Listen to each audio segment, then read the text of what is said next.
voudrais parler ce soir du zodiaque. Je suis en train, par exemple, de lire ce livre de Didier Colin, le manuel pratique d'astrologie, et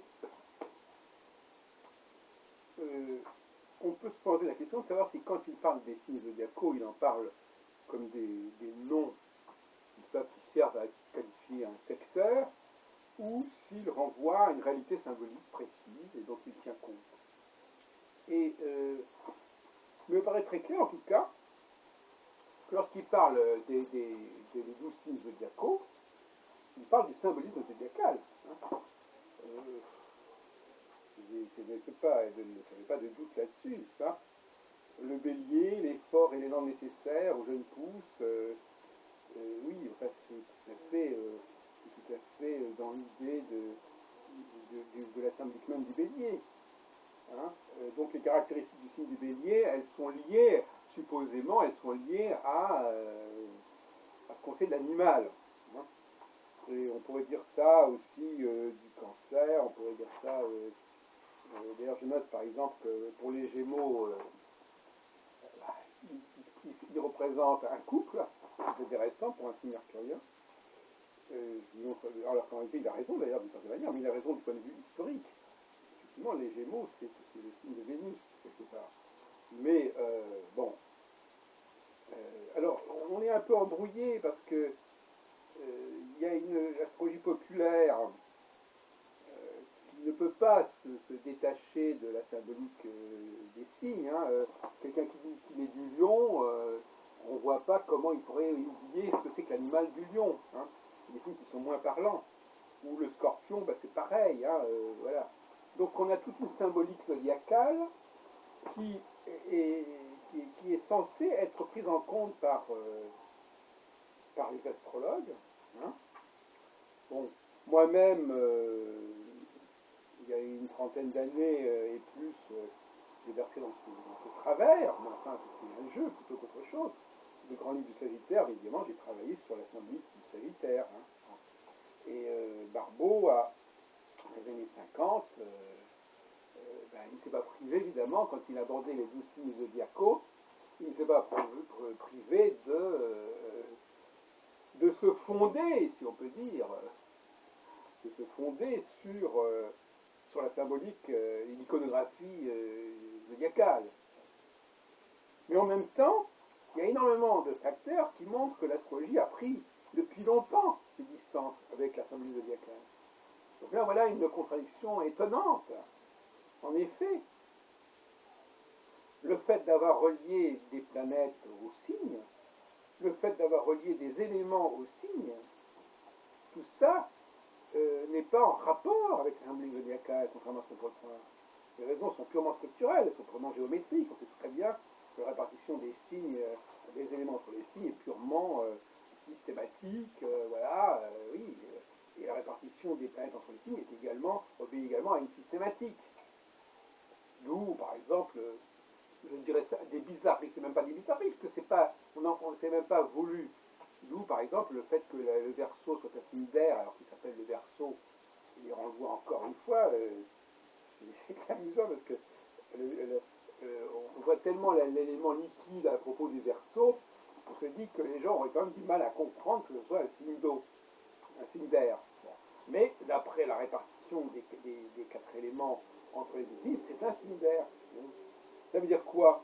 Mais ça veut dire tout simplement qu'on n'a rien à foutre de la symbolique zodiacale, c'est tout. C'est-à-dire que quand Jean-Pierre Nicolas travaille sur son zodiaque photo-périodique, il n'a absolument rien à foutre de la symbolique zodiacale. Et il a raison, d'un certain point de vue. Il va travailler sur des critères mathématiques, météorologiques, sur les équinoxes et les solstices, etc. Mais je veux dire que l'astrologie est embarrassée et est encombrée par cette symbolique zodiacale. Et alors, c'est plus compliqué que ça, parce qu'en réalité, il s'agit là de formes tardives d'astrologie. L'introduction des 4 éléments dans le zodiaque, la répartition des 4 éléments entre les 12 signes, c'est tardif. Au départ, les 4 éléments sont répartis entre les 4 saisons. l'introduction les rapports entre planètes et signes sont également relativement tardifs, il me semble. Ça, et visiblement, quand on dit que Mercure est domicilié à la fois en Gémeaux et en Vierge, ça montre bien qu'on n'a rien à faire de la symbolique zodiacale. Mais, quand même, j'ai dirigé une collection chez Solar sur le zodiaque. Mais, néanmoins, les astrologues continuent à se servir de cela. Dans les horoscopes des journaux sur les 12 signes, il faudrait carrément supprimer la symbolique zodiacale, ou alors dire que ce sont, on est dans ce qu'on appelle le nominalisme, dire que voilà, ce sont des noms qui simplement qualifient des lieux, des secteurs, mais qui n'ont pas à être pris en compte comme source de savoir. C'est exactement ce que pensent les apprenants entre parenthèses. Mais on bascule très rapidement, on glisse très rapidement du nom à l'objet. C'est-à-dire que voilà, si ça s'appelle le Verseau, c'est que ça a un rapport avec le Verseau. Et que les gens du Verseau ont un rapport avec le Verseau. Et souvent d'ailleurs les gens ignorent du moins que c'est un signe d'air, ignorent aussi que c'est dominé par Saturne et par Uranus. Donc, quelque part, ça reste la référence. Et tout, bon, pour eux, l'astrologie populaire, c'est ça. Dans les almanachs, c'est évident. Donc il y a une sorte de fossé entre l'astrologie populaire et l'astrologie savante, qui est très justement là. Mais pourquoi les astrologues aujourd'hui, qui justement veulent se démarquer de l'astrologie populaire, continuent à utiliser cette symbolique zodiacale, et continuent non pas seulement à l'utiliser, mais continuent à la prendre à la lettre. C'est-à-dire continuer à dire que le nom du signe donne la réalité du signe. Ce n'est pas du nominalisme au réalisme.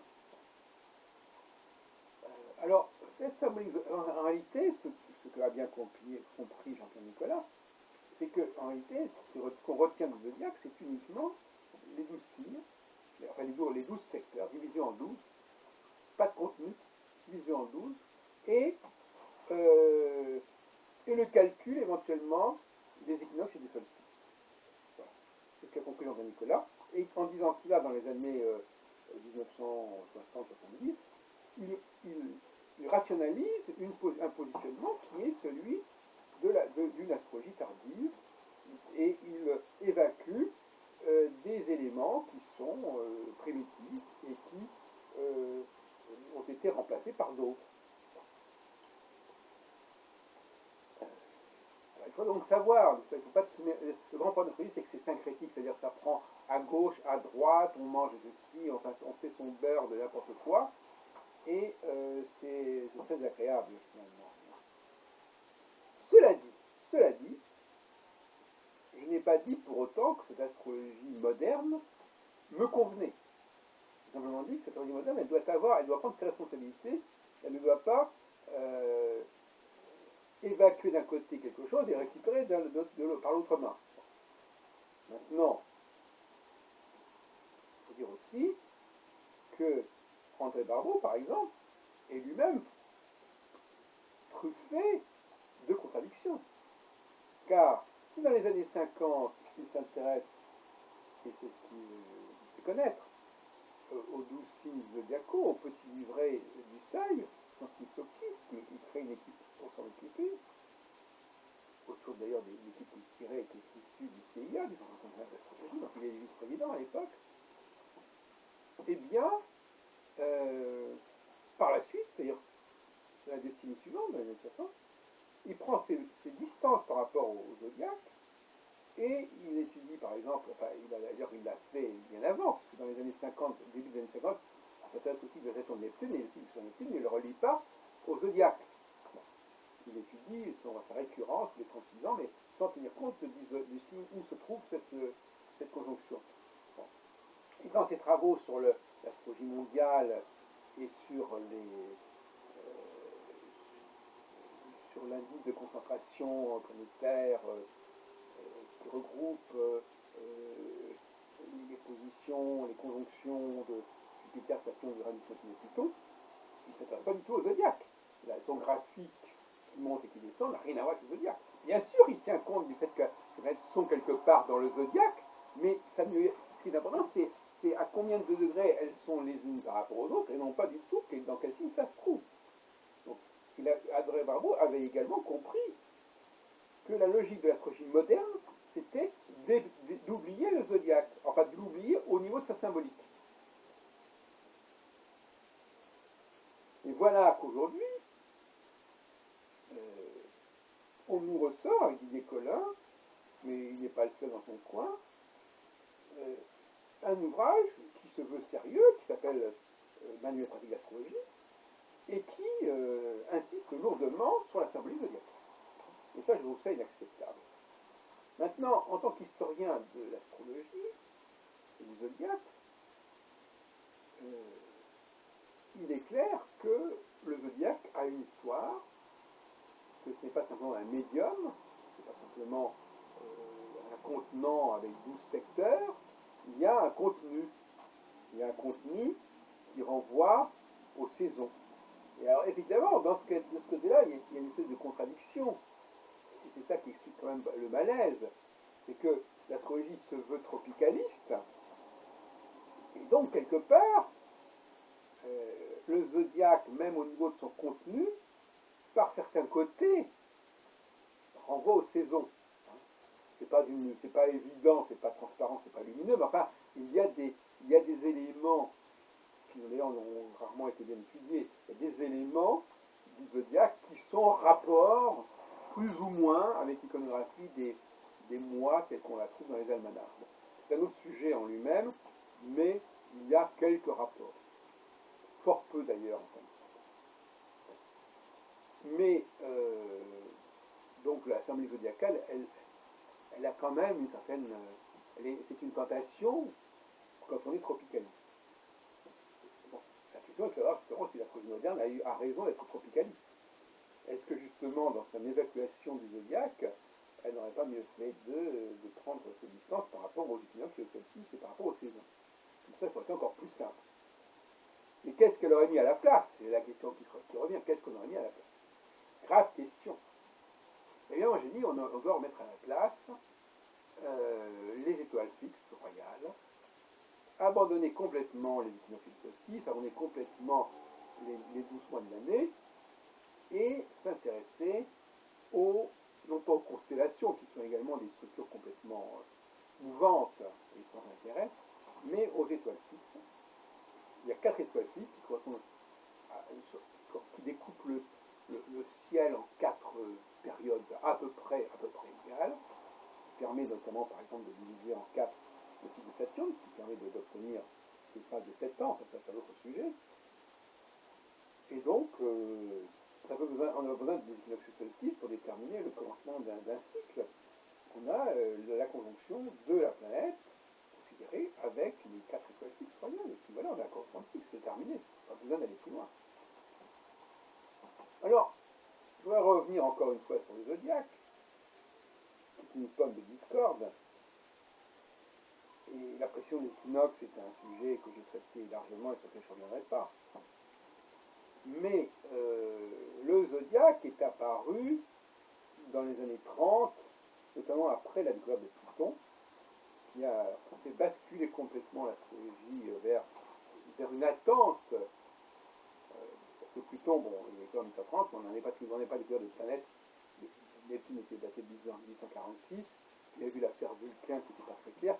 C'est-à-dire que Pluton a renforcé le camp de ces astrologues qui voulaient parier sur le fait qu'on découvrait un jour 12 planètes. Idée qui a été caressée par des romans, par Lasson, par Carteret, etc. Finalement, 84 ans plus tard, après une année de Pluton en 1930, la prophétie astronomique des astrologues, qui sur la base des 12 signes disaient qu'il y aurait forcément 2 transplutonniennes, elle s'est trouvée complètement démentie. Et démentie d'autant plus qu'en 2006, Pluton lui-même s'est retrouvé déstabilisé est dégradé. Donc là, on a une prophétie majeure de la part des astrologues des années 30 qui a été complètement démentie. Il faut le dire, elle n'était pas assez dit, et en plus, on n'a pas tiré les conséquences de cet échec. C'est un échec. Tout comme, l'indice de concentration planétaire de Barbeau, on l'a plus ou moins mis de côté, parce que ce qui s'est passé dans les années 80 ne correspondait pas à ce qui a été annoncé. Et bien là aussi, je pense que en 2006, notamment, on devrait mettre une croix sur l'utilisation des transsaturniennes en astrologie. Parce que on a cru que ça valait la peine, et puis finalement non. Parce que la logique de certaines personnes comme Roger Benoît Jourdain, comme Carla Prieto et d'autres avant, c'est de dire, le zodiaque c'est un tableau de Mendeleïev, et donc, voilà, il y a deux cases qui sont encore vides, on va trouver ces planètes qui vont compléter, on va les appeler XY, on va les appeler Proserpine Musica, on va les appeler comme on voudra, mais on va les trouver. Donc le zodiaque apparaissait comme une matrice. Or, rappelons quand même que c'est une matrice discutable. J'ai de fortes raisons de penser que la division en 8 est beaucoup plus pertinente que la division en 12. Et d'ailleurs, c'est pas par hasard que le système des maisons au départ était en 8 secteurs, et qu'il n'a été prolongé, comme d'ailleurs le dit Patrick Wiener, qu'il n'a été prolongé à 12 que justement pour correspondre plus ou moins avec le zodiaque. Mais un zodiaque à 12. Mais de même que la théorie des domiciles et des exaltations, à mon avis, il faut voir dans quel contexte elle a été réalisée, sur la base de quel zodiaque. On va parler là-dessus, mais on en a parlé. Il est évident que les axes ne passent pas entre le cancer et le lion, mais entre le gémeaux et le cancer. Hein. Donc il n'y a aucune raison. Ou alors, si on fait passer entre le cancer et le lion, c'est qu'effectivement il y a un décalage.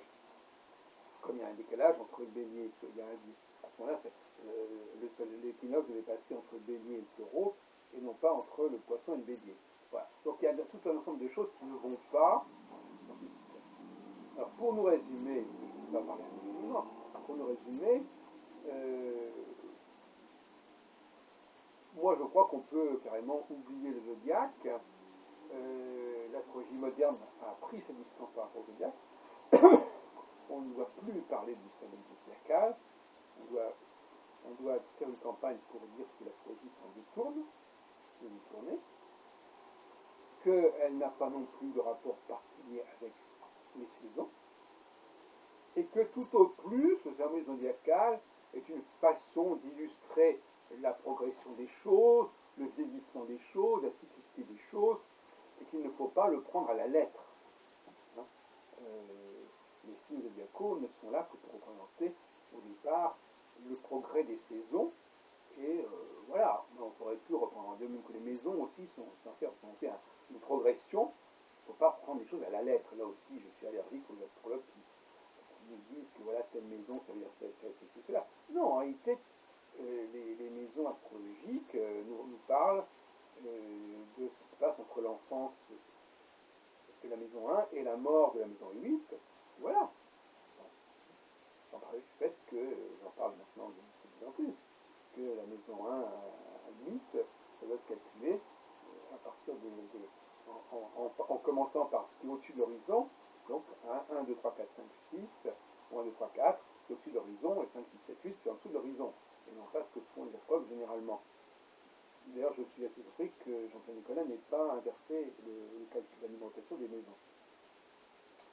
Voilà, donc j'ai voulu démystifier le zodiaque, et pourtant ce zodiaque, justement, il a fasciné les rénovateurs de certains rénovateurs de l'astrologie.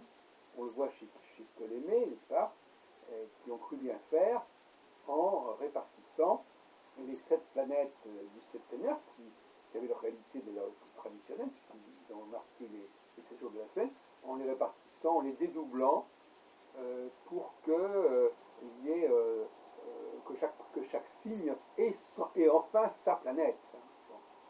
Et de la même façon, on a voulu que les 4 éléments, qui correspondent en fait aux 4 saisons, mais il fallait aussi que chaque signe ait son élément. Donc on les a répartis de cette façon-là. Et d'ailleurs, à ce propos, il est intéressant de noter que à un certain niveau, quand les gens calculent par exemple les éléments dominants, ils font totalement abstraction de la planète. On dit voilà, et on a 4 planètes en feu, 3 planètes en air, etc. Et voilà, on ne sait pas très bien. Alors donc finalement là, il y a une approche aussi très curieuse où les éléments, et donc les signes, sont plus importants que les planètes qui ne sont que des pointeurs. Voilà, c'est assez étrange aussi. Et je voudrais terminer aussi sur une petite réflexion, à savoir que je ne vois pas très bien pourquoi l'ordre des 4 éléments est feu, terre et eau. Ça n'est pas expliqué. On nous dit généralement que le feu, que le feu c'est l'été, que la terre c'est l'automne, que l'eau c'est l'hiver, et que l'air c'est le printemps, et ça ne donne pas ce terre et eau. Donc là aussi, alors j'ai proposé une explication dans un article en disant que c'était peut-être lié à la théorie des grandes conjonctions Jupiter-Saturne, qui effectivement se refont tous les 20 ans, mais qui tous les 200 ans changent d'élément. Et il se trouve qu'effectivement, ce changement d'élément correspond à la succession feu, terre et eau. Que c'est ça qui a influencé. On sait que cette utilisation des signes par rapport aux éléments, elle est déjà attestée chez Abraham Ezra, que j'ai traduit en 1977, mais Albert Mazar, qui a lancé la théorie de grande conjonction, lui, il vivait au Xe siècle, donc bien avant Abraham Ezra. Donc apparemment, c'est lui qui aurait peut-être éventuellement lancé cette répartition des 4 éléments entre les 12 signes d'après l'ordre de succession des conjonctions, peut-être.